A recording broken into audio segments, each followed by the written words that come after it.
Shalom, salam sejahtera dalam nama Tuhan Yesus Kristus. Bapak Ibu, saudara-saudari, kembali lagi renungan harian HKBP Batam Center, Resort Batam Center hadir bagi kita sekalian. Apa kabar Bapak Ibu? Semoga sehat-sehat saja dan tetap semangat serta sukacita. Firman Tuhan hari ini kembali lagi hadir untuk menyemangati kita. Mari kita membaca firman Tuhan kita pada hari ini yang tertulis dalam Imamat 19 ayat 15. Beginilah firman Tuhan. Janganlah kamu berbuat curang dalam peradilan, janganlah engkau membela orang kecil dengan tidak sewajarnya, dan janganlah engkau terpengaruh oleh orang-orang besar, tetapi engkau harus mengadili orang sesamamu dengan kebenaran. Demikianlah firman Tuhan. Hidup dengan adil. Bapak, Ibu, saudara-saudari, hidup dengan adil sama seperti hidup dengan netral. Kenapa kita harus menggunakan istilah netral? Ini sering terjadi pada kasus-kasus tertentu. Misalnya ada persoalan-persoalan tertentu dan kita berada di pihak mana. Kadang-kadang kita harus memilih ya. Kita mau membela A atau membela B. Tapi sesungguhnya yang terbaik adalah kita harus netral, sehingga kita tidak membela A atau membela B jika dalam perseteruan. Kalaupun berbicara bela-membela, kadang-kadang ada hubungan-hubungan secara pribadi yang membuat kita harus membela, entah itu keluarga atau orang-orang terdekat atau apapun. Tapi bukan berbicara tentang hubungan atau apapun yang membuat kita akhirnya membela A atau B, apalagi membela yang tidak benar. Hidup dengan netral artinya jangan memihak, apalagi pilih kasih.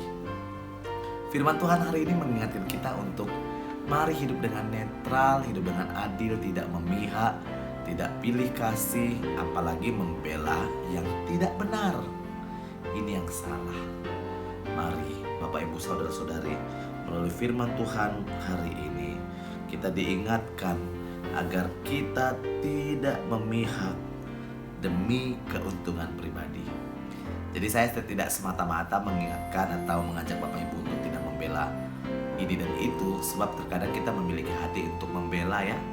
Tetapi firman Tuhan mau katakan, jangan memihak, jangan membela orang demi mendapatkan keuntungan pribadi atau demi mendapatkan hal-hal yang tidak harusnya kita dapatkan, yang ujung-ujungnya akan berakibat tentang dosa.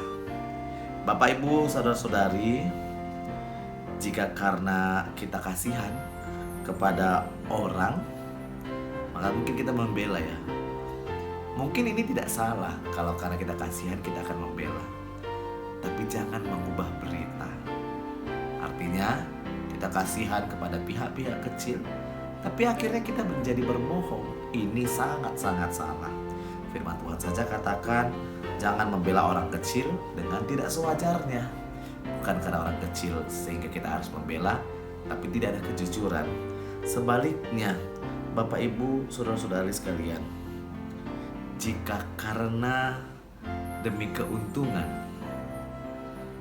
kita melakukan membela orang-orang, maupun orang besar ataupun orang kecil, demi materi, demi manfaat secara pribadi, sehingga kita mengubah-ubah berita, memutarbalikkan fakta, membuat berita palsu, ini sangat-sangat ditentang oleh Tuhan. Untuk itu, mari kita harus berani. Kalaupun Bapak Ibu, saudara-saudari belum berani seutuhnya, tapi mari belajar untuk lebih berani. Jika benar, katakan benar. Jika salah, katakan salah. Itulah keadilan. Bapak Ibu saudara-saudari yang terkasih dalam nama Tuhan Yesus Kristus, bukankah Yesus juga seperti itu? Dia hidup dengan adil. Bahkan firman Tuhan mengingatkan, orang berdosa sekalipun harus dihukum.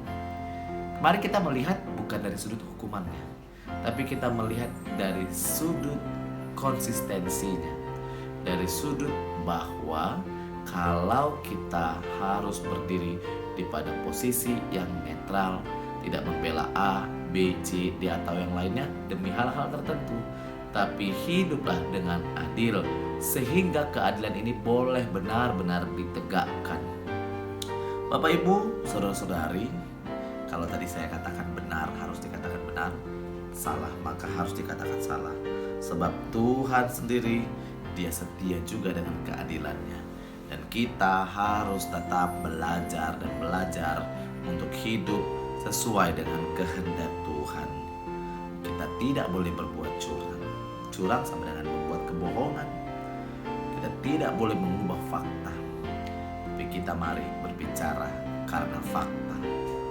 Hidup dengan adil sama dengan hiduplah dengan jujur. Jujurlah sama seperti Tuhan Yesus yang tidak pernah berbohong demi kita. Kalau kita bersalah, Dia akan tegur kita. Maka kita juga harus belajar untuk hidup adil di dalam Tuhan Yesus Kristus. Kiranya Tuhan Yesus memberkati. Amin.